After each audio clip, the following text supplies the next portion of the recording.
A single father, a 6-year-old girl with a heart too big for this world, and a broken woman on a bench clutching the last photograph of someone she'd lost forever. What happened next on that ordinary Saturday morning at a Portland bus stop would change 3 lives in ways none of them saw coming. Before we continue, please tell us where in the world are you tuning in from? We love seeing how far our stories travel. The bus stop on Division Street wasn't crowded that Saturday morning. Just one person sat on the weathered bench, a young woman with blonde hair tangled around her face, wearing worn clothes that looked like they'd been slept in. She was crying. Not the loud, attention-seeking kind of crying, the silent kind. The kind that comes from somewhere so deep that words can't reach it anymore. Tears streamed down her cheeks as she clutched a crumpled photograph in her trembling hands, staring at it like it was the only thing keeping her tethered to this world. Collins Briggs noticed her. His first instinct was protective, not of the woman, but of his daughter. Abigail's small hand was warm in his calloused palm as they walked to the farmer's market, their Saturday morning ritual. At 6 years old, Abigail had a tendency to notice things most adults trained themselves to ignore, and Collins knew his daughter well enough to know that she'd already seen the crying woman. "Daddy," Abigail whispered, tugging on his hand. Her brown eyes, so much like her mother's, looked up at him with concern that seemed too heavy for such a small face. "That lady is really sad." Collins gently tried to steer them to the other side of the sidewalk. "I know, baby, but sometimes people need space when they're upset." They were almost past the bus stop when Abigail stopped walking entirely. She let go of his hand. "Abigail," Collins started, but his daughter was already moving toward the bench with that determined walk she got when she'd made up her mind about something. The woman looked up, startled, as a small girl in a peach jacket appeared in front of her. Her first instinct was to wipe her tears, embarrassed to be seen so vulnerable by a child. Abigail stood there for a moment, studying the woman with the kind of directness only children possess. Then she spoke, her voice clear and gentle. "I think you need a hug. Can I hug you?" Her little arms were already opening. The woman's face crumpled. Fresh tears spilled over, but something in them had changed. She nodded, unable to form words, and the little girl wrapped her arms around her as far as they would go. Collins stood frozen, a few feet away, his throat suddenly tight. He watched his daughter hold this stranger with the same fierce tenderness she showed him when he came home exhausted from construction sites, too tired to do anything but collapse on their couch. "It's okay," Abigail said softly, patting the woman's back. "My daddy says crying helps the sad come out, so happy can come back in." The woman let out a sound somewhere between a laugh and a sob. She gently hugged the child back, her shoulders shaking. For the first time in what might have been days or weeks, someone was touching her with kindness instead of suspicion. Collins approached slowly, every protective instinct on high alert, but something in the moment felt genuine, sacred even. "I'm sorry," the woman said, her voice hoarse and raw. I pulled back from Abigail, wiping her face with her sleeve. "I'm not usually—" "No apologies needed," Collins said quietly, sitting down on the bench. He kept Abigail between them, a father's caution still present despite the tenderness of the moment. "I'm Collins. This is my daughter Abigail." "LOD," she managed, her voice barely above a whisper. "That's a pretty name. Why are you so sad?" "Abigail, that's personal," Collins started, but Elodie shook her head. "It's okay." She looked down at the photograph in her hand, then held it out so Abigail could see. It showed 2 women at a Christmas dinner table, laughing, their faces bright with joy. One was clearly a younger version of Elodie. The other was older, with the same blonde hair and warm smile. "Is that your mommy?" Abigail asked. Elodie nodded, her jaw tight as she fought back another wave of tears. "Yeah, she was. She died 8 months ago. Pancreatic illness. It happened so fast we didn't even have time to say all the things we needed to say. She touched the photograph gently, like it might disintegrate if she pressed too hard. Today would have been her 54th birthday. The words hung in the air between them. Collins felt something crack open in his chest. That specific kind of recognition that only comes from shared loss. He knew exactly what it felt like to have the calendar turn into a minefield of painful anniversaries. "I'm sorry," he said, and the way he said it made Elodie look at him more closely. There was understanding in his voice, not pity, understanding. "You get it," she said. Not a question, a statement. Collins nodded slowly. 3 years now. Some days are easier than others. Most days aren't easy at all. Abigail squeezed Elodie's hand. "My mommy went to heaven too. Daddy says she's watching us from the stars." Elodie's eyes filled again, but she managed a sad smile. "What was your mommy like?" "Daddy says she was really good at making pancakes, and she always sang when she was happy. Daddy says I got her eyes." Collins put his hand on his daughter's shoulder, steadying himself as much as her. They didn't talk about their mother often. It still hurt too much. But Abigail was right. She did have her mother's eyes. He looked at Elodie, really looked at her. Beneath the worn clothes and tangled hair, he could see someone who'd once had a different life. There was education in the way she spoke, careful articulation even through the tears. "Do you have somewhere to stay?" he asked gently. Elodie's jaw tightened, pride warred with honesty in her expression. "Different places," she said carefully. "The shelter when there's room. Sometimes there isn't room." What about food? She didn't answer, which was answer enough. Abigail looked up at her father with those big, knowing eyes. "Daddy, she's hungry." "I know, baby." Collins made a decision. "Elodie, we're heading to the farmer's market. Would you join us?" "My treat. Abigail never lets me pick the right apples anyway." Elodie hesitated, every survival instinct she developed over the past month screaming at her to be careful, to not trust too easily. But there was something about this man and his daughter that felt safe, real. "I don't want to be a burden," she said quietly. "Please," Abigail said, still holding her hand. "You can teach me how to pick the good apples. Daddy always gets the mushy ones." Despite everything, Elodie laughed, a real laugh that surprised even her. "Okay, I guess I'm an apple expert now." They walked the 3 blocks to the farmer's market together, an unlikely trio. Abigail positioned herself between Collins and Elodie, holding both their hands, chattering about everything and nothing. "I'm in 1st grade. My teacher is Mrs. Patterson, and she has a really loud voice, but she's nice. My best friend is Maya, and she has a dog named Biscuit. Do you like dogs? I want a dog, but Daddy says we're not home enough." Collins watched Elodie listen to his daughter with genuine interest, occasionally asking questions that made Abigail light up even more. There was patience in the way Elodie engaged with her, the kind of natural comfort with children that you can't fake. As they walked, Collins found himself studying Elodie's profile when she wasn't looking. She couldn't be more than 28, maybe 30? Too young to have experienced the kind of loss that aged your eyes the way hers were aged. "How long since you ate something warm?" he asked quietly, while Abigail was distracted by a street musician. Elodie's step faltered slightly. "Tuesday, I think? Maybe Monday. The days kind of blur together. The shelter doesn't provide meals? When they have room, they do, but there's more people than beds most nights." She said it matter-of-factly, without self-pity, just stating the reality of her world.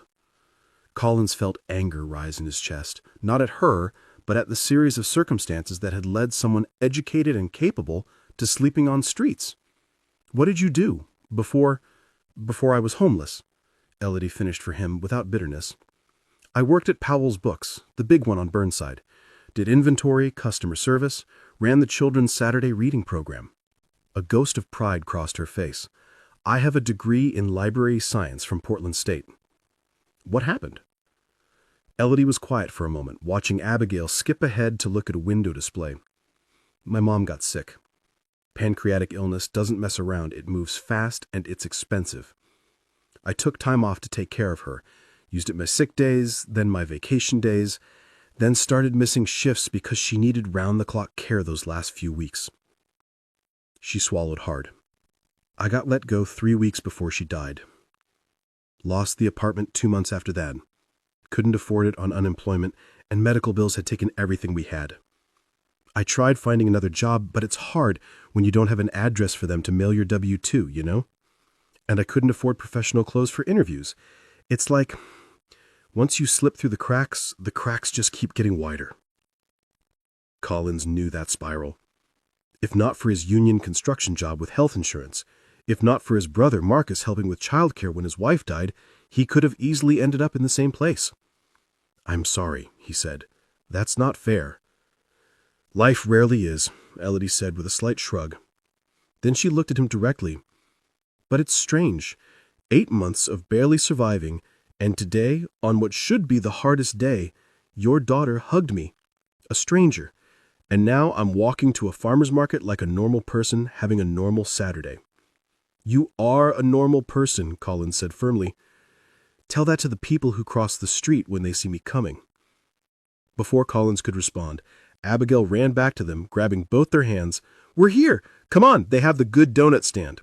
The farmer's market was alive with Saturday morning energy. Vendors called out about fresh produce, artisan breads, handmade crafts. The smell of coffee and fresh pastries filled the air. Collins watched Elodie's face as they entered. For a moment, something like longing crossed her features, a memory of a different life when coming to places like this was normal, not a luxury. "Apple stand first," Abigail announced, pulling them toward a booth overflowing with different varieties. "Elodie, you have to show me the good ones." At the apple stand, something shifted. Elodie came alive in a way Collins hadn't seen yet. She picked up an apple, examined it carefully, then handed it to Abigail. "See how it's firm when you press it gently? No soft spots. And look at the color. This variety should have a deep red with these yellow undertones. That means it got enough sun." She held it up to Abigail's nose. "Smell the stem end. Smells fresh, right? Not fermented or weird." Abigail inhaled deeply and nodded, completely captivated. "That's a good apple," Elodie declared, and placed it in their bag. They went through the process with a dozen apples, Elodie teaching, Abigail learning, Collins watching with something warm spreading through his chest. His daughter was laughing, really laughing, and Elodie, for these few minutes, seemed to forget whatever darkness had brought her to tears on that bus stop bench. "How do you know all this?" Collins asked. "My mom and I used to come to farmers markets every Saturday. She grew up on a farm in eastern Oregon before she moved to Portland for nursing school. She taught me everything about picking produce." Her eyes went distant for a moment. "I haven't been to a market since she died. Couldn't afford it."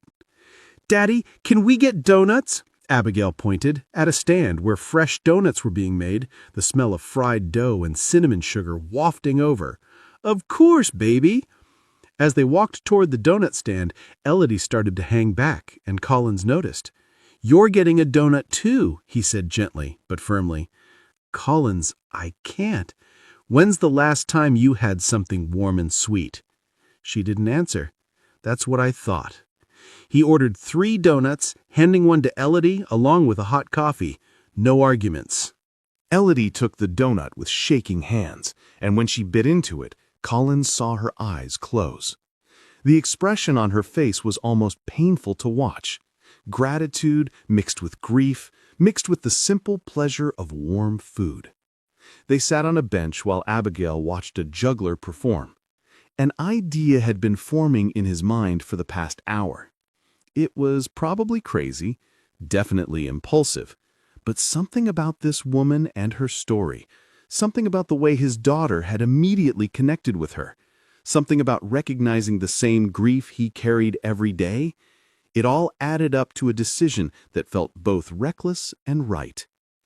"Elodie," he said carefully, "I want to ask you something, and I need you to really think about it before you answer." She looked at him warily. "Okay." "I have a garage apartment. It's a studio above our detached garage in the backyard. The last tenant moved out 6 months ago, and I haven't had time to list it again." He paused, choosing his words carefully. "It needs some cleaning, maybe some paint, but it has heat, running water, a small kitchen.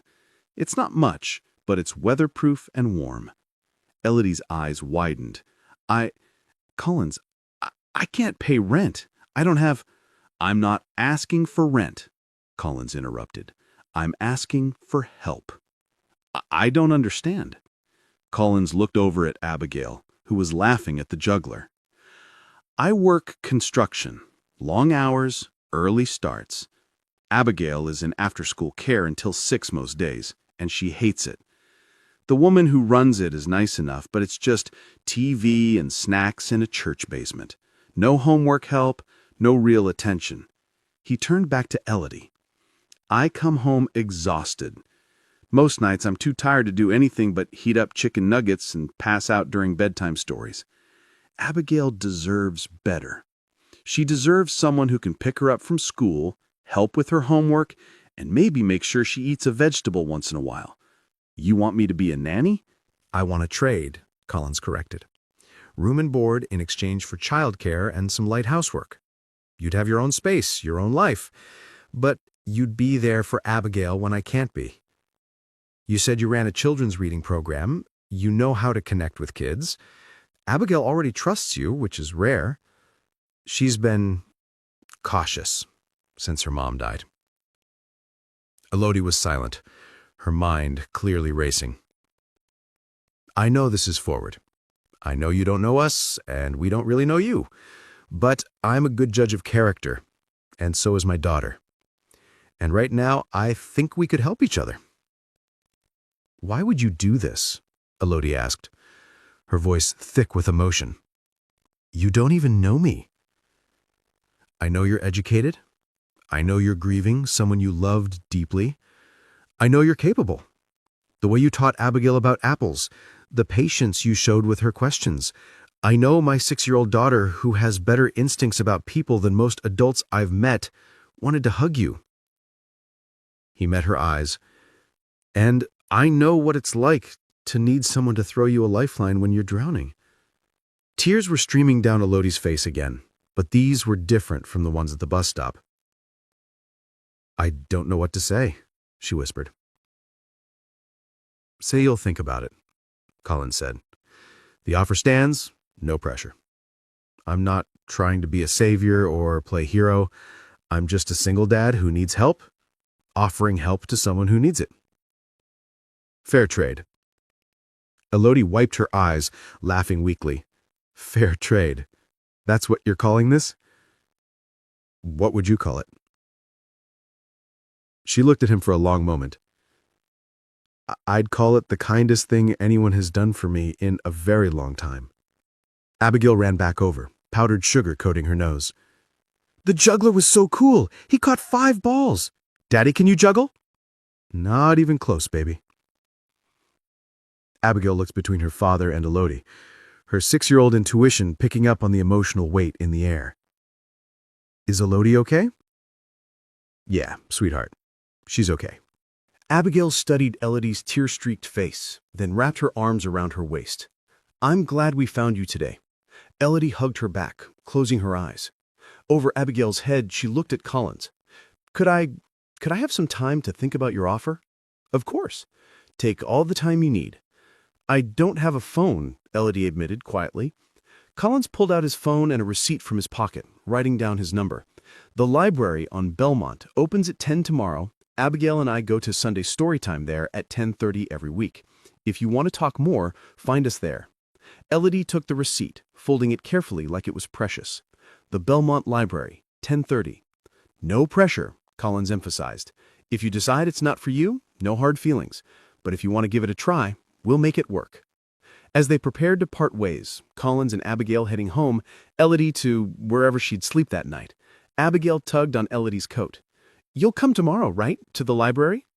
Elodie knelt down to Abigail's level, really looking at this small girl who had somehow changed the entire trajectory of her day with one simple hug. You know what? Yes, I'll be there. Promise? Abigail held out her pinky. Elodie linked her pinky with the child's, feeling the simple trust in that gesture like a weight and a gift at the same time. I promise. That night, as Collins tucked Abigail into bed in their small 2-bedroom house, she looked up at him with serious eyes. Daddy, why did you invite Elodie to live with us? Collins sat on the edge of his bed, thinking carefully about his answer. His daughter was young, but she was smart. She deserved honesty. Remember last month when you had that bad dream about monsters, and you said hugging Mr. Bunny made you feel safer? Abigail nodded, clutching the worn stuffed rabbit that had been hers since birth. Sometimes grown-ups need that too. Not the stuffed animal part, but people to remind them they're not alone in the scary stuff. Elodie lost her mommy, and she doesn't have anybody to help her feel safe right now. Like how Uncle Marcus and Aunt Jennifer helped us when Mommy died? Collins felt his throat tighten. Exactly like that, baby. If they hadn't brought us meals and helped watch you while I worked, I don't know how we would have survived those first months. Are we paying it forward? Abigail asked. It was a phrase Collins had taught her when they donated old toys to the children's hospital, passing on the kindness others had shown them. Yeah, sweetheart, we're paying it forward. Abigail was quiet for a moment, then said something that made Collins' heart clench. I think Mommy would like Elodie. Why's that? Because Mommy always said the best way to heal your own hurt is to help heal someone else's. Remember? She said that when we took flowers to Mrs. Sonia after her husband died. Collins did remember. His wife had said those exact words. 3 months before she herself would die unexpectedly on an operating table, taken by a blood clot that nobody saw coming during what should have been routine surgery. He kissed Abigail's forehead, fighting back tears. You're absolutely right, baby. Mommy would like Elodie very much. After Abigail fell asleep, Collins sat in his living room nursing a beer, wondering if he'd made the right decision. Inviting a stranger to live on his property, to care for his daughter? It could be seen as reckless, dangerous even. But something in his gut told him this was different. Elodie wasn't a threat. She was someone drowning who needed someone to throw her a rope. And maybe, just maybe, helping her would help heal some of the broken pieces inside himself and Abigail. He pulled out his phone and texted his brother Marcus. Did something potentially crazy today. I'll explain tomorrow, but I think it might be a good kind of crazy. Marcus replied immediately. This better not involve motorcycles or online poker. Collins smiled despite himself. Neither. I'll call you tomorrow after I know if it's actually happening. He went to bed that night not knowing if Elodie would show up at the library, not knowing if his impulsive offer was wise, not knowing what tomorrow would bring. But for the first time in 3 years, he felt like maybe, just maybe, something good was coming. Sunday morning, Collins was nervous. He'd cleaned the garage apartment the night before, after Abigail went to bed, swept out the dust, washed the windows, made sure the heat worked and the hot water ran. The space was small, maybe 400 square feet, but it had a kitchenette, a full bathroom, and enough room for a bed and some furniture.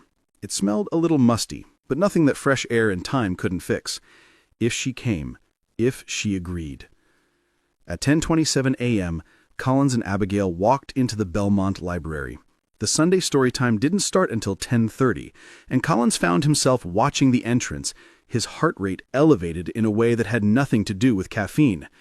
Do you think she'll come? Abigail whispered, holding his hand.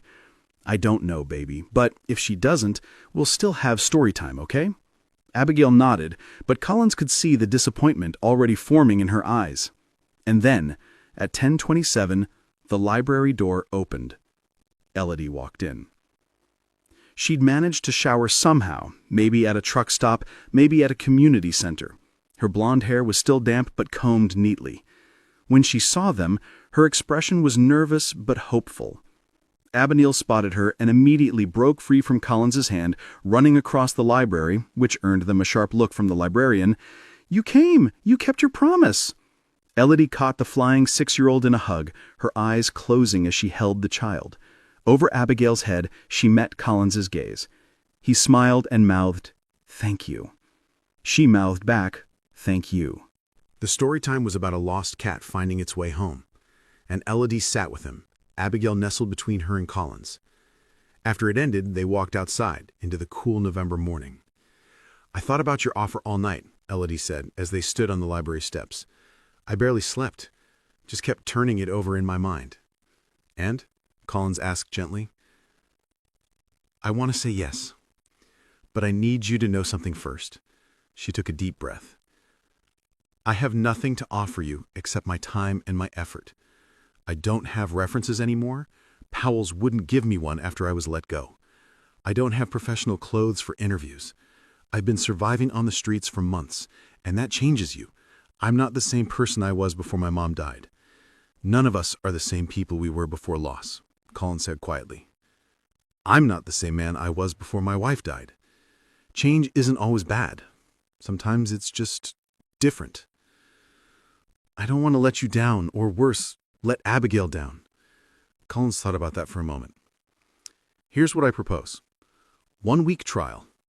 You stay in the apartment, help with Abigail, and we see if it works for all of us. No strings attached. If after a week you want to leave, or if I feel it's not working out, we reassess. No hard feelings either way. Fair? Elodie looked at him like she couldn't quite believe he was real. That's more than fair. That's incredibly generous. So, is that a yes? She smiled, the first real smile he'd seen from her. Yes. It's a yes. Abigail whooped and did a little dance right there on the library steps. Elodie's coming to live with us. Daddy, can we show her the apartment now? If Elodie wants to see it. I'd love to, Elodie said, and Collins heard the relief in her voice. One more night off the streets. One more night with a roof over her head and a locked door between her and the world. Maybe more than one night, if things worked out. The garage apartment wasn't much to look at, but watching Elodie walk through it was like watching someone discover treasure. She ran her hand over the small kitchenette counter, tested the faucet, watching the water run clear and hot, sat on the old futon that served as a couch and bed, looked out the window at the small backyard where Collins had already promised Abigail they'd plant a garden in spring. It's perfect, she whispered. It needs work, Collins said honestly. The paint is old, that futon is probably due for replacement, and the heater is loud.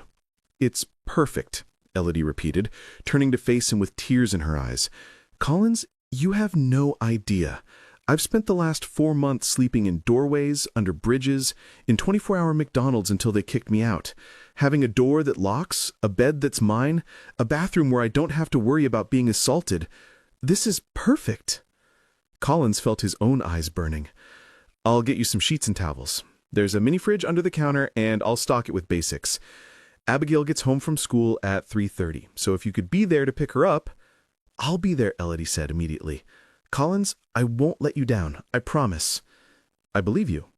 And strangely enough, he did. The first week was an adjustment for everyone. Elodie picked up Abigail from Bridal Mile Elementary at 3:30 that Monday, and Abigail came home chattering about how all her friends thought Elodie was so cool. They did homework together at the kitchen table, Elodie patient as Abigail struggled through reading comprehension questions. By Wednesday, Elodie had made spaghetti for dinner, and Collins came home to the smell of garlic bread and actual vegetables.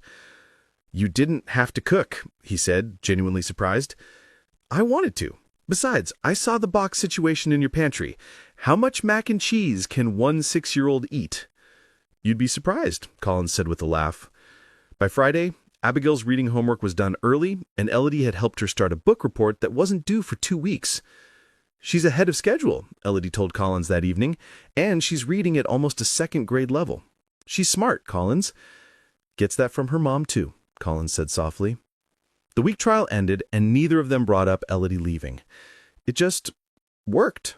3 months in, something had shifted in their little household. The garage apartment now had curtains that Elodie had sewn from fabric she'd found at an estate sale. She'd painted the walls a warm cream color using paint Collins brought home from a work site. There was a small bookshelf she'd found at Goodwill, slowly filling with books from the library's free bin. Elodie had started volunteering at Belmont Library on Saturdays, which had led to a part-time paid position shelving books and helping with children's programs. It wasn't much, 12 hours a week, but it was income, legitimate income. She was rebuilding. Abigail's reading had improved dramatically. She'd moved up 2 levels in her reading group at school, and her teacher had commented on how much more confident she seemed. And Collins had started coming home to a house that felt lived in again. Not just survived in, but lived in. There was laughter, there were home-cooked meals more often than not. There was someone who asked him about his day and actually listened to the answer.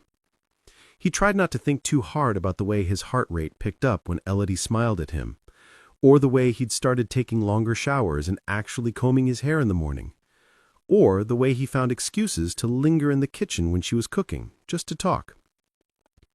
This was a business arrangement, a trade. She helped with Abigail, he provided housing. That was all. Except, it was starting to feel like more, and that terrified him. 6 months after that Saturday morning at the bus stop, Collins came home to find the backyard transformed. Elodie and Abigail had planted a garden. Neat rows of starter plants, tomatoes, peppers, herbs, even some flowers lined the raised beds that Collins had helped them build a few weeks earlier. Abigail was filthy, dirt smudged across her face, her hair wild. She'd never looked happier. "Daddy, look, we planted everything. Elodie taught me how deep to put the roots and how much to water and everything." Collins looked at Elodie, who was equally dirty, her hair pulled back in a messy bun, wearing an old t-shirt and jeans. She looked beautiful. The thought hit him like a physical blow. She looked beautiful. "It's amazing," he managed to say. "Your daughter is a natural gardener," Elodie said, smiling. "She didn't give up even when the soil was really hard to dig." "I get my stubbornness from Daddy," Abigail announced proudly. They ordered pizza that night and ate it on the back porch, watching the sunset paint the sky orange and pink. Abigail chattered about her garden plans, already dreaming of the tomatoes they'd eat in the summer. After Abigail went to bed, Collins and Elodie sat outside a little longer, the spring air cool but pleasant. "Thank you," Collins said quietly, "for the garden, for everything you do for her." "She makes it easy. She's an incredible kid, Collins." "He is. But you've helped bring her back to life in ways I couldn't. She was so closed off after her mom died. Wouldn't talk about feelings, wouldn't cry, just kept everything locked inside. Now she laughs again. Really laughs." "You did that too," Elodie said. "You're a good father. She knows she's loved." They were quiet for a moment, and Collins felt the weight of unsaid things hanging between them. "Elodie, I need to tell you something." She turned to look at him, nervous suddenly. "Okay." "My wife. Her name was Jennifer. She died during what should have been a routine gallbladder surgery. Blood clot to her lung. The doctor said it was rare, unpredictable, nobody's fault. She went in for surgery at 9 a.m. and was gone by noon. I had 45 minutes to say goodbye and she was already unconscious. I never got to tell her all the things I should have said." Elodie reached over and took his hand. Just held it. "I've been frozen since then," Collins continued, "just going through the motions. Work, Abigail, survive, repeat. I didn't let myself feel anything because feeling meant hurting, and I couldn't afford to hurt when Abigail needed me to be strong." "And now?" Elodie asked softly. "Now I'm starting to feel things again, and it scares the hell out of me." Elodie squeezed his hand, understanding exactly what he was saying and what he wasn't saying. "My mom used to tell me that grief isn't something you get over," she said quietly. "It's something you learn to carry differently. The weight never really changes, but you get stronger. Strong enough to hold the grief and still have room for other things. Joy, hope, maybe even love again someday." Collins looked at her, this woman who'd walked into his life when they both needed saving, and felt something crack open in his chest, something that had been frozen for 3 long years. "I think you're right," he whispered. They sat there holding hands as the stars came out, not saying anything more, not needing to. Some things didn't need words. By 9 months, anyone looking at them would have assumed they were already a family. Elodie was working 20 hours a week at the library now, and she'd enrolled in online courses to finish her teaching certification. Collins had helped her buy a used laptop, calling it a business investment in Abigail's education. Abigail was thriving. Her second-grade teacher had pulled Collins aside at parent-teacher conferences to say his daughter was one of the top readers in the class, and her confidence had grown remarkably. "Whatever you're doing at home, keep doing it," the teacher had said. What they were doing at home was becoming a unit. The three of them fell into rhythms and routines that felt natural. Sunday pancakes with Elodie teaching Abigail to flip them without making a mess. Wednesday night movie nights with popcorn and blanket forts. Saturday morning farmers market trips where Abigail now taught other kids how to pick the best apples. Collins and Elodie hadn't talked again about the feelings growing between them. They danced around it, professional and careful, maintaining boundaries. But the boundaries were getting harder to maintain. The accidental hand touches that lasted a moment too long. The way Collins's gaze would linger when Elodie was focused on helping Abigail with homework. The way Elodie's breath would catch when Collins came home from work, his shirt damp with sweat, muscles defined from years of construction work. The way Abigail had started calling Elodie Ellie with the easy affection of a child who'd claimed someone as family. The way they'd both started imagining what it would be like if this arrangement became something more. It was October again, 1 year since that Saturday at the bus stop when everything changed. Collins had taken the afternoon off work, rare for him, to help Abigail's class with a harvest festival. Elodie had come too, officially as a volunteer, but really because Abigail had begged them both to be there. After the festival, as they walked home, Abigail between them, holding both their hands, she looked up with those perceptive brown eyes.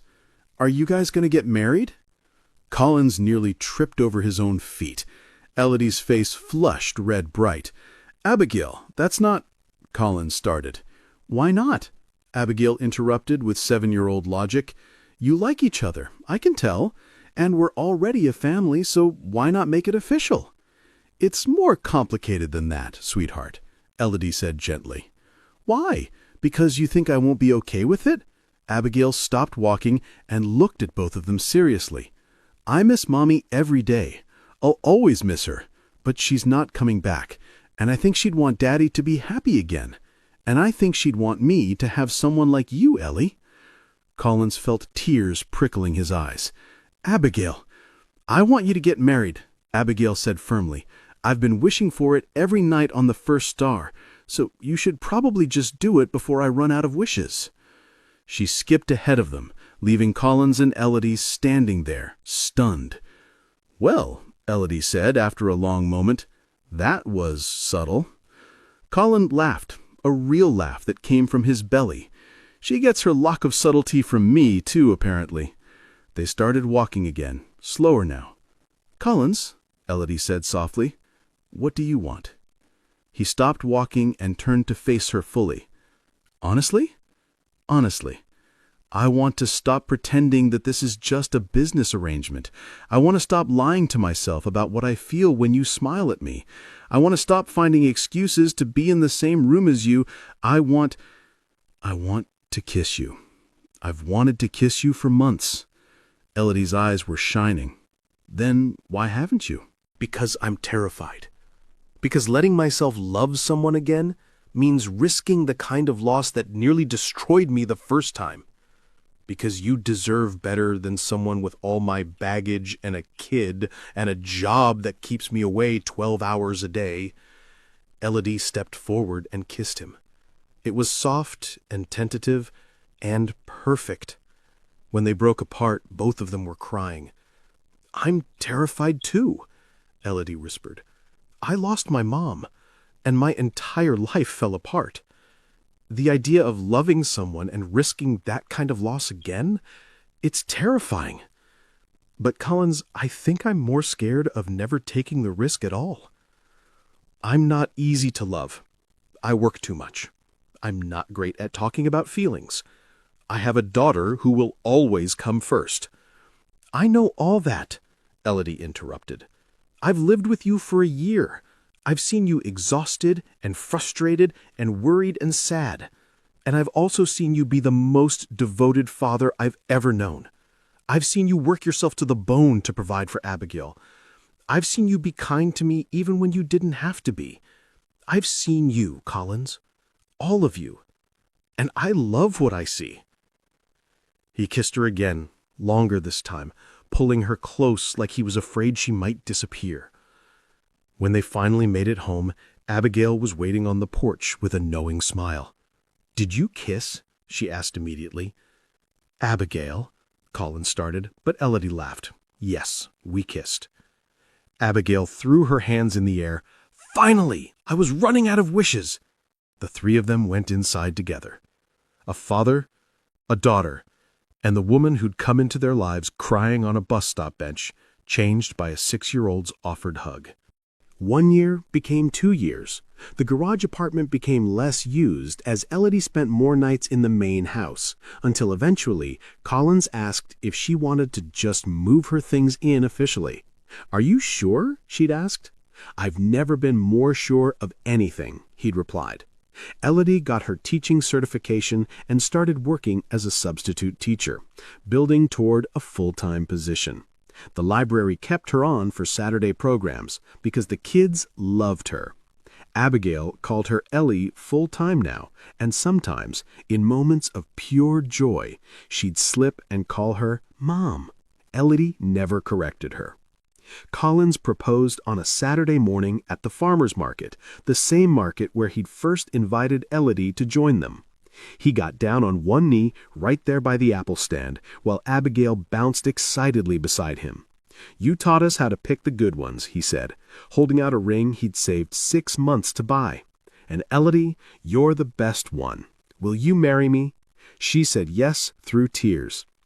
They got married 6 months later in a small ceremony with just close family and friends.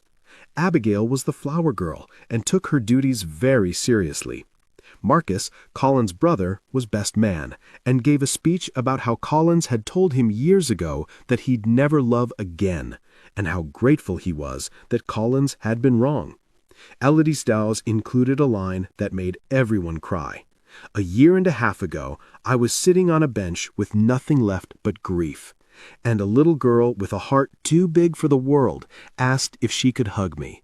That hug saved my life. So did her father.